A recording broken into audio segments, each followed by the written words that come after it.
This is part 2 of 2, Craig Barnes' video for New Hampshire House Resolution 24. And here is the main case. When on March 6, 2003, Mr. Bush stood before the world and told us all that either Saddam would have to act or he would take action, he pretended not to have made any decision. He acted as if there was still an option, as if the initiative lay in evil Saddam's hands. All that was untrue. 100,000 troops had been assembled in Kuwait, ready to attack. Tanks and guns were loaded. The invasion date was set. The idea that Saddam had any initiative was a complete fabrication, a delusion fed to the willing and happy media, ready to celebrate a war.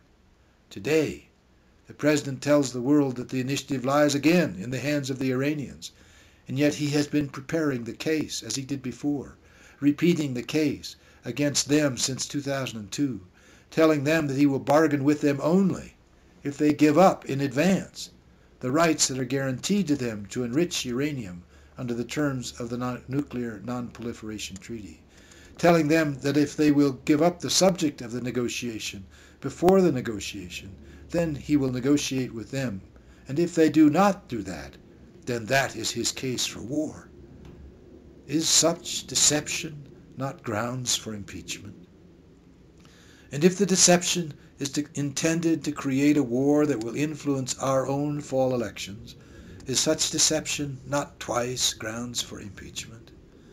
And if such deception is part of a pattern of action that repeatedly and continuously overrides the Congress, makes irrelevant the Congress of the United States, renders Article 1 powers of the Congress irrelevant, is such deception, political maneuver, and megalomania not 3 times grounds for impeachment?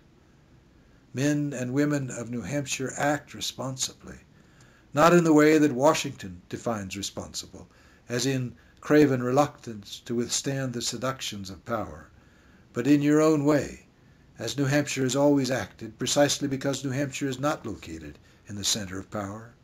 Act to defend the right of all Americans to our fall elections, and say that they will not be strung out and crucified on the crosses of more soldiers dying in a new war.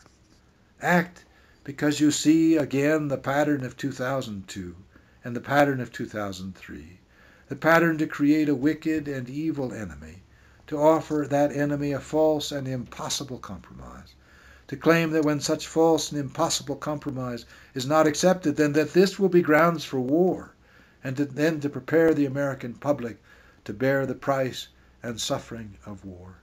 All that has been reinforced this week. If such a war is based upon lies and delusion, megalomania, and the lust for empire, is the promise of such a war itself not grounds for impeachment? Once or twice in history, a few people have the opportunity to change the course of the great river of power, and now, New Hampshire, you have that chance. Act responsibly so that we all may live free or die. Thank you. I'm Craig Barnes, appealing to you from Santa Fe, New Mexico.